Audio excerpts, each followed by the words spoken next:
buenos días a todos, que Dios los bendiga. Hoy nuevamente me toca compartir la palabra de Dios y espero que así como Dios me habló a través de esta palabra, también pueda hablar a su corazón. Y yo quisiera que allá donde estamos podamos inclinar nuestro rostro y orar y encomendar este momento al Señor y pedir su ayuda. Amado Padre Celestial, en el nombre de Jesús, te agradecemos por poder estar en este lugar, en tu casa, porque otra vez nos permites poder reunirnos, a compartir tu palabra. Señor, queremos que bendigas tu palabra, que puedas usar mi vida, Señor, para transmitir de la mejor manera y que sea tu Espíritu Santo, porque tu palabra, Señor, dice que es vida, que es espíritu. Y simplemente, Señor, que pueda exponerla y que podamos juntos poder, Señor, guardarla en nuestro corazón y que sea de bendición. Ese es mi deseo y espero que así sea. Te lo pido en el nombre de Jesús. Amén. Bueno, quiero que vamos directamente al libro de Génesis, en el capítulo 37. Vamos a leer algunos versículos salteados porque esta historia es larga. Después usted puede leer en su casa toda la historia de la familia de Jacob, de José. Y ahora vamos a ver algunos. Vamos a ver Génesis 37, los versículos del 2 al 14 primero. Luego vamos a ver el 18, después el 24, el 25, el 28 y el 36. Dice Génesis 37, versículo 2. Esta es la historia de la familia de Jacob. José, siendo de la edad de 17 años, apacentaba las ovejas con sus hermanos. Y el joven estaba con los hijos de Bila y con los hijos de Silpa, mujeres de su padre. E informaba José a su padre la mala fama de ellos. Y amaba Israel a José más que a todos sus hijos, porque lo había tenido en su vejez, y le hizo una túnica de diversos colores. Y viendo sus hermanos que su padre lo amaba más que a todos sus hermanos, le aborrecían y no podían hablarle pacíficamente. Verso 5. Y soñó José un sueño y lo contó a sus hermanos, y ellos llegaron a aborrecerle más todavía. Y él les dijo: oíd ahora este sueño que he soñado. He aquí que atábamos manojos en medio del campo, y he aquí que mi manojo se levantaba y estaba derecho, y que vuestros manojos estaban alrededor y se inclinaban al mío. Le respondieron sus hermanos: ¿reinarás tú sobre nosotros o señorearás sobre nosotros? Y le aborrecieron aún más a causa de sus sueños y sus palabras. Soñó aún otro sueño y lo contó a sus hermanos diciendo: he aquí que he soñado otro sueño, y he aquí que el sol y la luna y 11 estrellas se inclinaban a mí. Y lo contó a sus padres y a sus hermanos, y su padre le reprendió y le dijo: ¿qué sueño es este que soñaste? ¿Acaso vendremos yo y tu madre y tus hermanos a postrarnos en tierra ante ti? Y sus hermanos le tenían envidia, mas su padre meditaba en esto. Versículo 12. Después fueron sus hermanos a apacentar las ovejas de su padre en Siquem. Y dijo Israel a José: tus hermanos apacientan las ovejas en Siquem, ve y te enviaré a ellos. Y él respondió: heme aquí. E Israel le dijo: ve ahora, mira cómo están tus hermanos y cómo están las ovejas, y tráeme la respuesta. Y lo envió del valle de Hebrón y llegó a Siquem. Ahora vamos al versículo 18. Cuando los hermanos de José, dice, cuando ellos lo vieron de lejos, antes que llegara cerca de ellos, conspiraron contra él para matarle. Verso 23. Sucedió pues que cuando llegó José a sus hermanos, ellos quitaron a José su túnica, la túnica de colores que tenía sobre sí, y le tomaron y le echaron en la cisterna. Pero la cisterna estaba vacía y no había agua en ella. Y se sentaron a comer pan, y alzando los ojos miraron, y he aquí una compañía de ismaelitas que venía de Galaad, y sus camellos traían aromas, bálsamos y mirra, e iban a llevarlo a Egipto. Entonces Judá dijo a sus hermanos: ¿qué provecho hay en que matemos a nuestro hermano y encubramos su muerte? Venid y vendámoslos a los ismaelitas, y no sea nuestra mano sobre él, porque él es nuestro hermano, nuestra propia carne. Y sus hermanos convinieron con él, y cuando pasaban los medianitas, mercaderes, sacaron ellos a José de la cisterna y le trajeron arriba y le vendieron a los ismaelitas por 20 piezas de plata y llevaron a José a Egipto. Versículo 36. Y los madianitas lo vendieron en Egipto a Potifar, oficial de Faraón, capitán de la guardia. Sigamos leyendo un poquito más de esta historia. En el capítulo 39, en los versos 1, del 1 al 4, hasta ahí los hermanos venden a José y los mercaderes venden a José a un egipcio que se llamaba Potifar, dice versículo 1 del capítulo 39. Llevado pues José a Egipto, Potifar, oficial de Faraón, capitán de la guardia, varón egipcio, lo compró de los ismaelitas que lo habían llevado allá. Mas Jehová estaba con José, y fue varón próspero, y estaba en la casa de su amo el egipcio. Y vio su amo que Jehová estaba con él, y que todo lo que él hacía, lo hacía prosperar en su mano. Así halló José gracia en sus ojos, y le servía, y le hizo mayordomo de su casa, y entregó en su poder todo lo que tenía. Vamos al verso 7. Aconteció después de esto, que la mujer de su amo puso sus ojos en José, y dijo: duerme conmigo. Y él no quiso, y dijo a la mujer de su amo: he aquí que mi señor no se preocupa conmigo de lo que hay en casa, y ha puesto en mi mano todo lo que tiene. No hay otro mayor que yo en esta casa, y ninguna cosa me ha reservado sino a ti. Por cuanto tú eres su mujer, ¿cómo pues haría yo este grande mal y pecaría contra Dios? Versículo 17.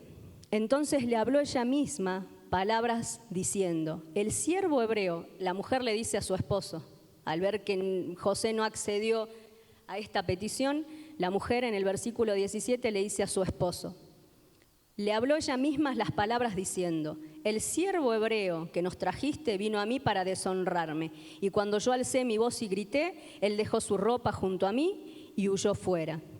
Versículo 20. Vamos a leer el 19 también.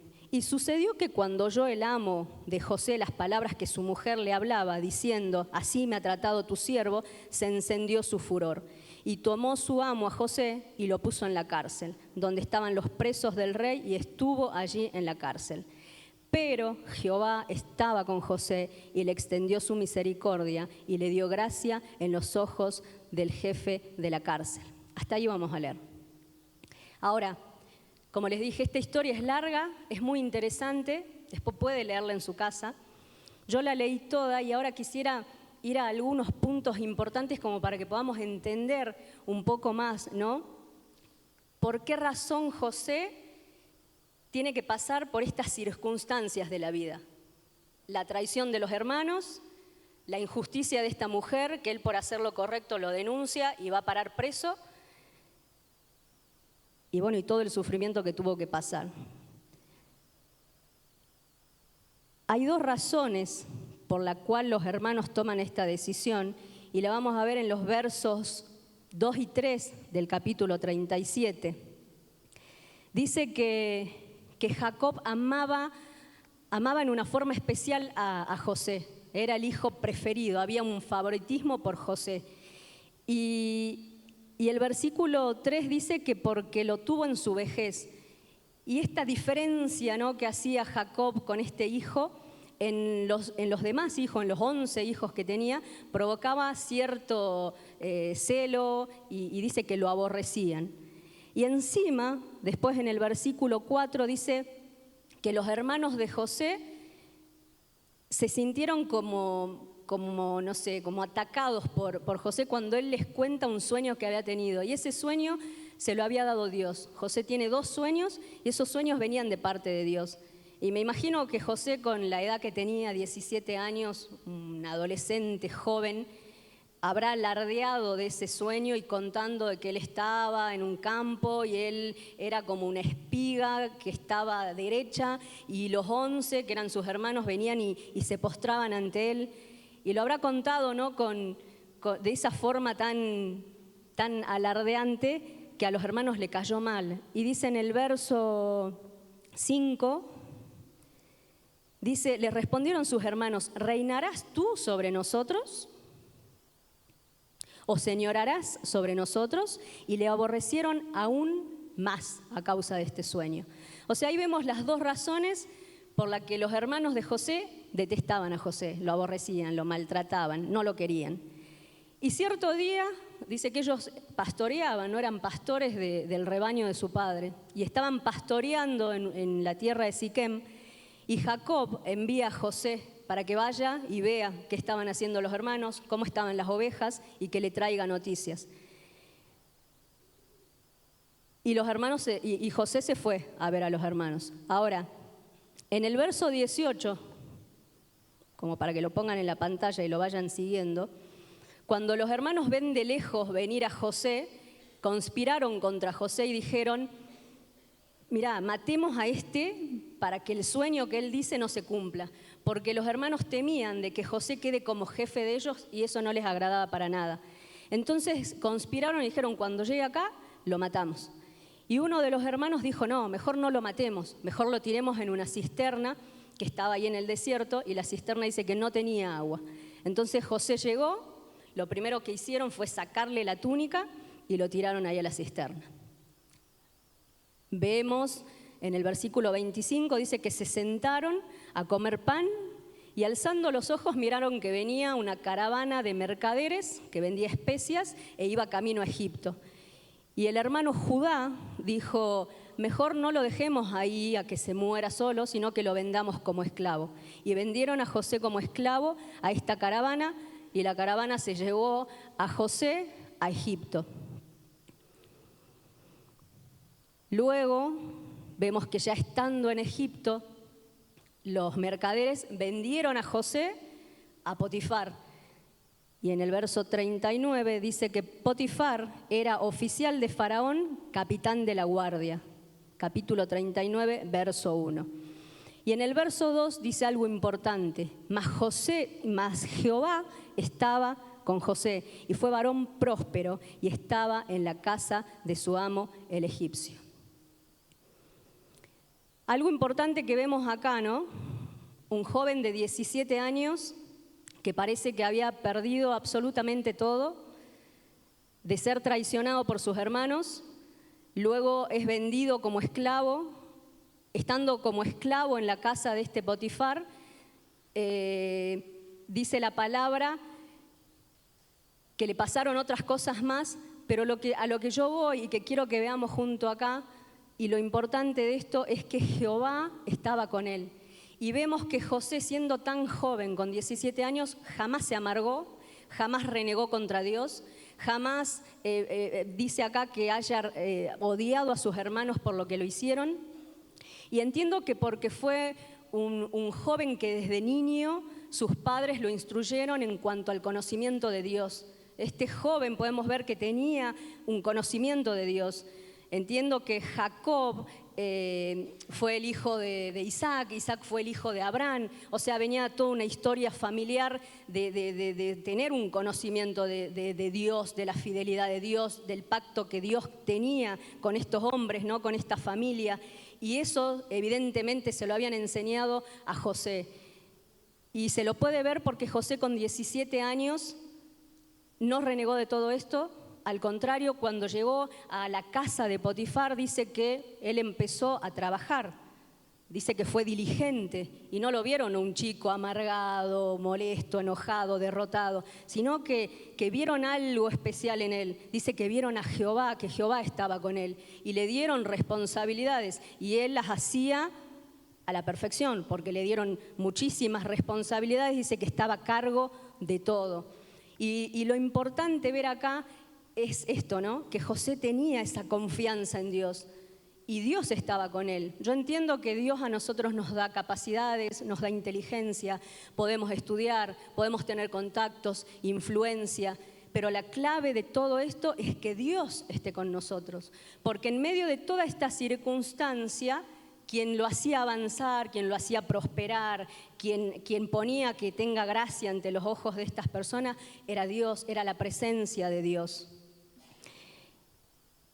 Vemos que ahí José seguía perfecto. Luego, por hacer lo bueno, en el versículo 7, veamos, no, en el 7 no, a donde ya encuentra, donde la mujer de Potifar, la esposa de Potifar, dice que se enamora de José.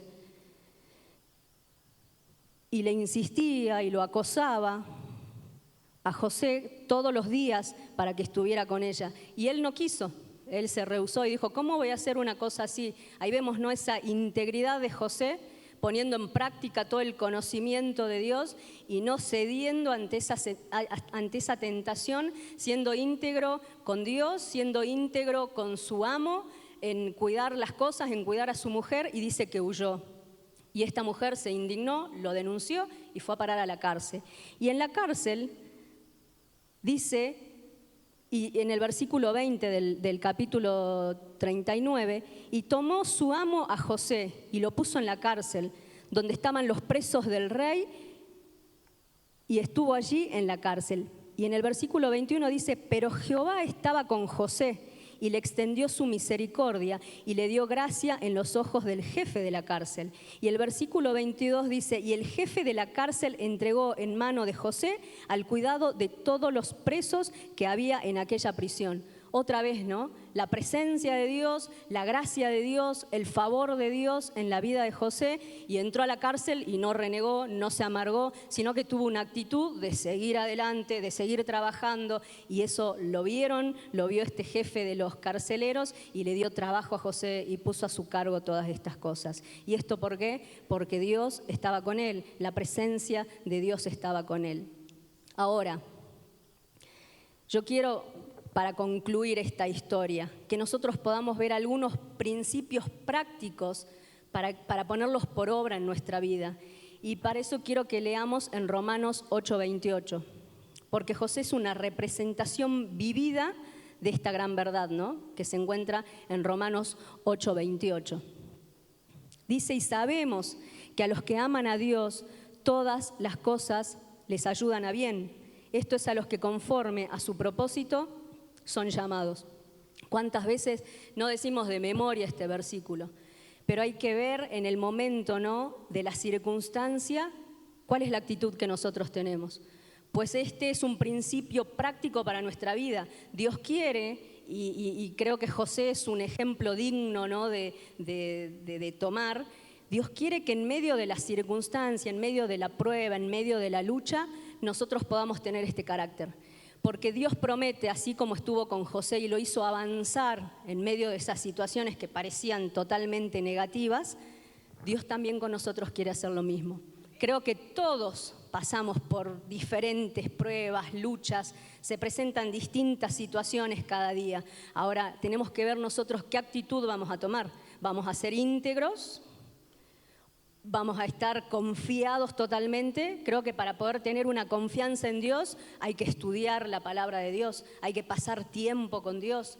En este muchachito de 17 años vemos que puso por obra lo que por muchos años fue instruido y no se apartó. Y eso agradó a Dios y la presencia de Dios estuvo y así pudo avanzar. Dios quiere lo mismo con nosotros. Mateo 6:32.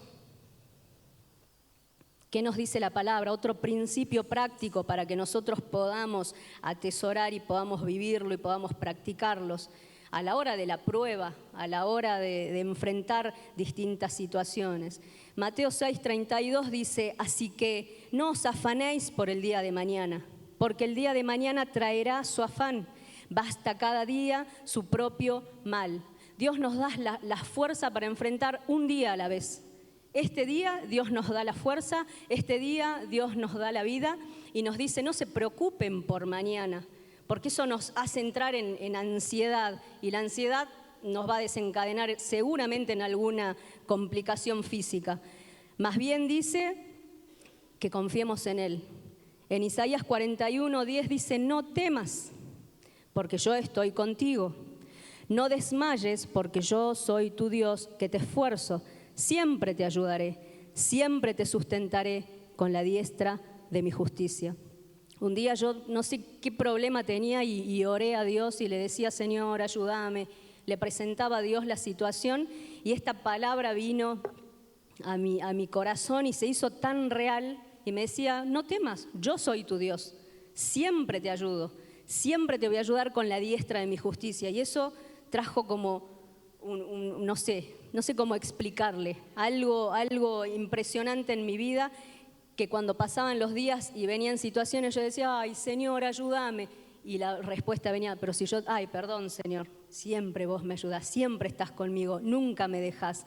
Y es real, es así, es fiel, pero Dios quiere que nosotros tengamos fe, que tengamos la confianza. Mateo 11, 28 al 30. Una invitación que hace el Señor, ¿no? Para nosotros, que siempre estamos cansados, afanados, trabajados, que nos toca enfrentar un montón de situaciones. Dice, venid a mí, todos los que estáis trabajados y cargados, y yo os haré descansar. Llevad mi yugo sobre vosotros y aprended de mí, que soy manso y humilde de corazón, y hallaréis descanso para vuestras almas, porque mi yugo es fácil y ligera mi carga. Dice que un yugo es un instrumento de madera que se usa para unir a dos animales de tiro como fuerza, para que tiren algún carro o para tirar un arado. Y el Señor acá nos invita, ¿no? Y nos dice que su yugo es fácil y es ligera su carga. Nos pide que nos unamos a Él para que la carga, el peso de la vida, de todo lo que nosotros llevamos, sea como más ligero, sea como más fácil, más llevadero. Y Dios promete estar con nosotros y darnos esa paz, dice, para que podamos enfrentar. Entonces estos son algunos principios prácticos de los cuales hoy Dios nos habla. Si es que estamos en ansiedad, si es que estamos pasando, viviendo alguna circunstancia, que creo que las tenemos siempre. Se presentan situaciones en todas las áreas de nuestra vida, en el trabajo, en la familia, en la economía, y nosotros tenemos que tener esta actitud, como la actitud que tuvo José. Eso agrada a Dios y Dios promete estar con nosotros, y en medio de esa circunstancia negativa, que parece negativa, Dios lo cambia y lo transforma para bien. Y quiero terminar con Génesis 39, donde dice, vio su amo que Jehová estaba con él y que todo lo que él hacía, Jehová lo hacía prosperar en su mano. En nuestras vidas, alrededor, la gente ve que Jehová está con nosotros. Somos testimonio de que Dios es poderoso. Estamos siendo transformados por Dios para que otros puedan decir, realmente, como dijo Potifar, él no conocía a Dios, pero conocía a Dios por medio de José. Podía ver a Dios en la vida de José. Y nosotros estamos llamados para eso. Dios no nos llamó para entretenernos. Dios nos llamó para capacitarnos. Nos llamó con un propósito. El propósito de José se cumplió. Ese sueño que Dios le dio, más adelante se cumple. Usted después léalo en su casa. Y él, a pesar de todas estas cosas, termina siendo el gobernador de Egipto, el segundo más poderoso en esa tierra. Y Dios lo prosperó y se cumple el sueño, porque voy a resumir ahí un poquito. El faraón tuvo un sueño y en ese sueño dice que él soñaba 7 vacas gordas y 7 vacas flacas, y no había nadie en la tierra que pudiera descifrar ese sueño. Y le hablaron de José. José, estando en la cárcel, le dicen que José sabía interpretar los sueños. Y José se presentó ante este hombre y le dijo que no era de él, sino que venía de Dios la respuesta, la revelación. Y le dice, el sueño que vos tuviste son 7 años de abundancia, que son los 7 años que ellos estaban viviendo, y las 7 vacas flacas son 7 años de escasez. Y ahí, cuando empezaron esos 7 años de escasez, hubo hambre en toda la tierra. incluso en la tierra donde estaban los hermanos de José, donde estaba su padre, y el papá de José tuvo que mandar a sus hijos hasta Egipto a buscar comida, a comprar comida, y ahí se encontraron con José. Y se cumple el sueño donde los hermanos se tuvieron que postrar. Él era el segundo más poderoso de la tierra, y bueno, y le pidieron comida. La historia sigue, no voy a eso, sino que para cerrar esto, que nosotros, que fuimos llamados por Dios, podamos ver cumplido el propósito de Dios en nuestras vidas. Como le dije, Dios no nos llamó para entretenernos, sino que tiene un propósito con cada uno de los que estamos acá. Y es que le conozcamos, que le sirvamos, que llevemos su palabra a otros o que otros puedan ver a Dios en nosotros. Que nuestro testimonio sea realmente un buen testimonio como lo fue José, un hombre íntegro, a pesar de todo, siempre fiel, siempre para adelante, y Dios lo prosperó, Dios lo bendijo. Amén. Amén. Nos ponemos en pie y oramos. Amado Padre del cielo y de la tierra, te damos gracias por tu palabra que nos alienta, que nos anima, que nos enseña, que nos exhorta, que nos da fuerza, Señor. Así que en esta mañana queremos agradecerte por eso, por tu fidelidad, por tu amor, por tu misericordia, a pesar de todas las cosas, Señor. A pesar de todo, tu amor es infinito. Tú eres fiel siempre, Señor. Aunque nosotros seamos infieles, tú eres fiel, permaneces fiel tu amor. Así que en esta mañana queremos agradecerte por eso, agradecerte por el consejo de tu palabra que nos alienta a poder seguir, a poder, Señor, prepararnos, a poder, Señor, avanzar por tu gracia, por tu favor y llevar este mensaje, Señor, de salvación a otros que están perdidos, sin fe, sin esperanza.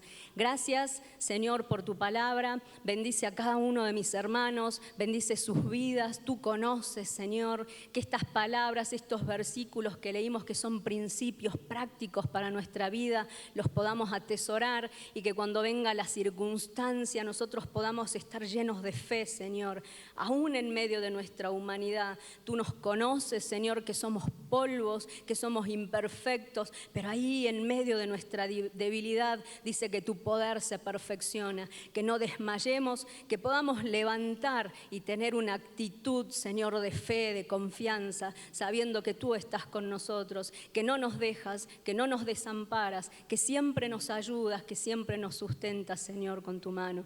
Así que gracias, bendigo este día, bendigo tu nombre, bendigo, Señor, a tu pueblo, en el nombre de Jesús. Amén.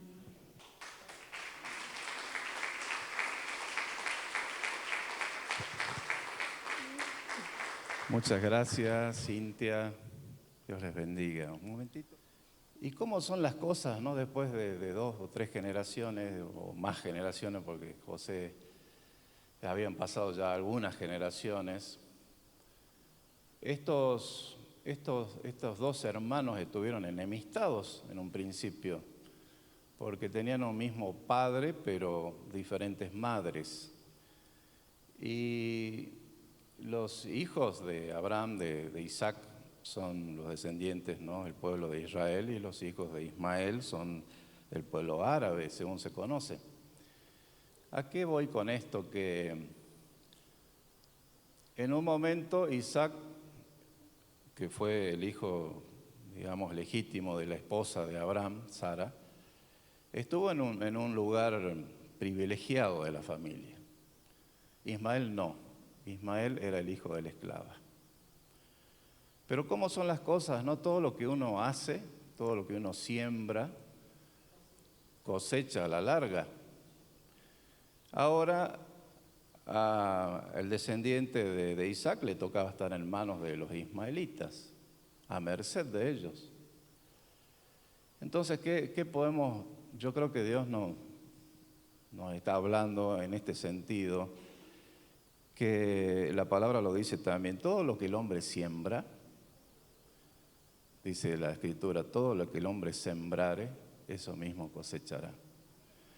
Bueno, eso sí, ya lo sabemos, pastor, eso dice la palabra, pero ¿qué tenemos que hacer con eso?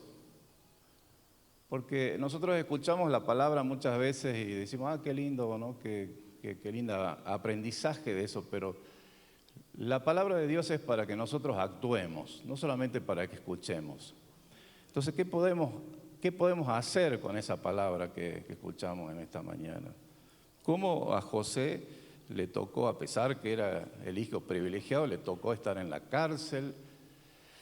Esto nos enseña también que cuando Dios nos llama, a veces nos sentimos privilegiados porque Dios nos llama, pero eso implica una responsabilidad muy grande también.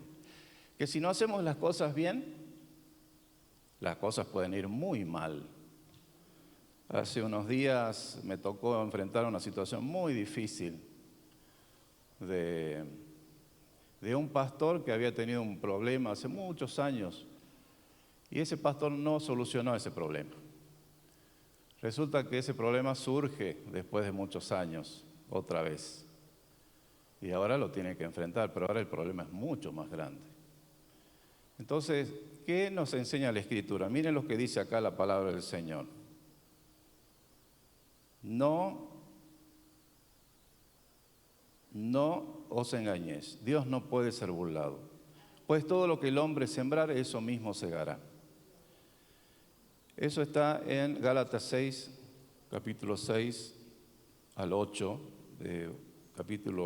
versos 6 al 8, Gálatas capítulo 6, versos 6 al 8.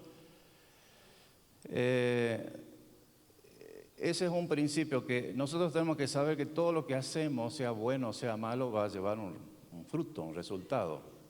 Hay cosas que hemos hecho muy bien, pero también hay cosas que a veces no hacemos tan bien. Y a veces pensamos que porque el tiempo pasa, bueno, ya Dios se olvidó, la vida se olvidó, ¿no?, de eso que hicimos. Y como que bueno, Dios ya me perdonó, y es cierto, Dios nos perdonó.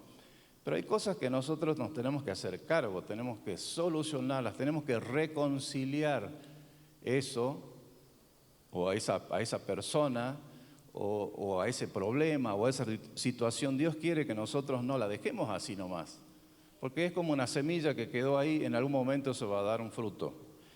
Entonces dice Mateo capítulo 5, verso 23, por tanto, si traes tu ofrenda al altar, y allí te acuerdas de que tu hermano tiene algo contra ti, algo que hicimos, que sembramos, ¿no?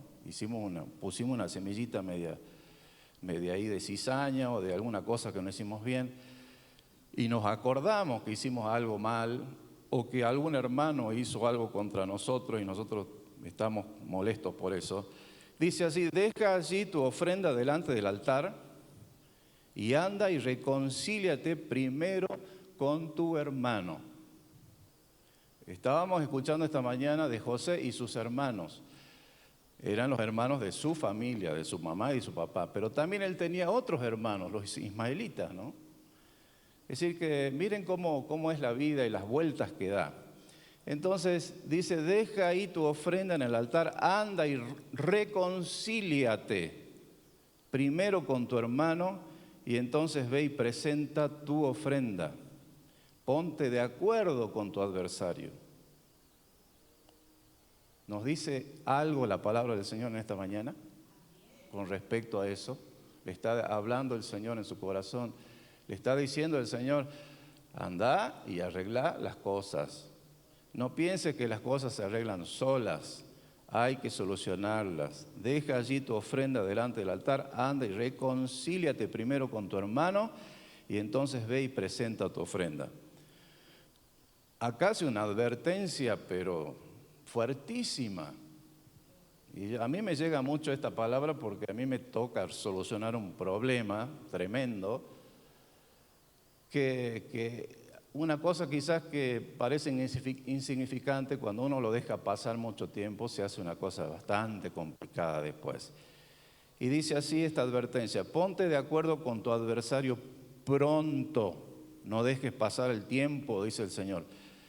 Entre tanto que estás con él en el camino, no sea que el adversario te entregue al juez, y el juez al alguacil, y seas echado en la cárcel.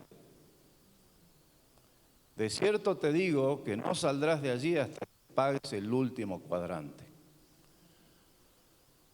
Qué palabra, ¿no? ¿Qué es lo que el Señor nos está hablando en esta mañana? Arreglemos nuestras cosas. Cuando nosotros sembramos, a veces sembramos cosas muy buenas, pero también podemos sembrar cosas que no son tan buenas, que no agradan a Dios, que no son buenas, hasta quizás una palabra que uno dice, bueno, pero esa palabra no tiene tanta importancia, ¿no? Cualquiera que llame tonto, fatuo, necio a su hermano es culpable de ese desjuicio. Es decir, que las cosas no son tan simples como a veces uno las piensa. Uno tiene que ponerse a cuenta con el Señor y con los hermanos, antes de que la cosa se ponga más difícil.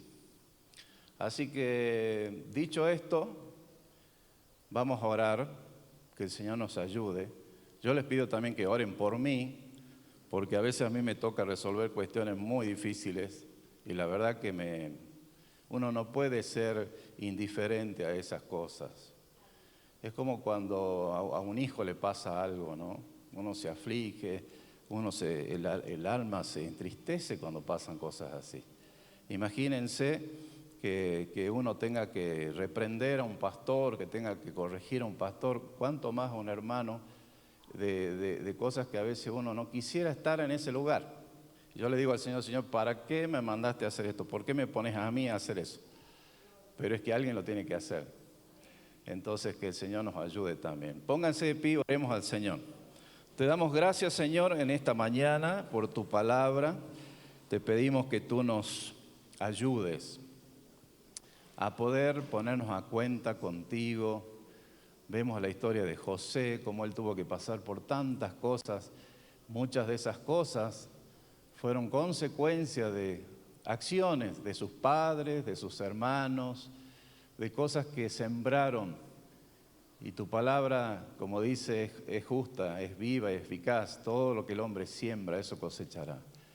Señor, que la siembra buena que nosotros hacemos podamos recibir esa cosecha. Tantas cosas buenas que hemos hecho y que vamos a seguir haciéndola y vamos a recibir los frutos. Pero las cosas que hicimos mal y que no están arregladas, te pedimos que nos ayudes a arreglarlas. Ayúdanos, Señor, y ayúdanos también a ayudar a otros a arreglar las cosas que no han solucionado todavía.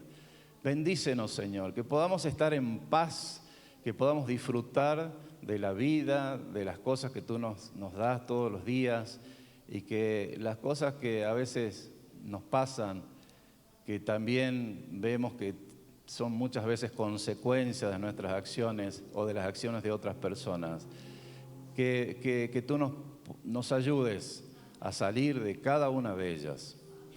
Así, Señor, como cuando a veces nos toca pasar por valles de sombra, de muerte, de soledad, y nos preguntamos, Señor, ¿por qué estoy en esta situación? ¿Por qué tengo que pasar por esto?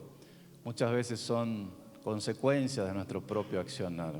Ayúdanos, Señor, a poder sembrar para bien, a sembrar paz, a sembrar honestidad, a sembrar alegría en los corazones de otras personas, a poder ser generoso, bondadoso.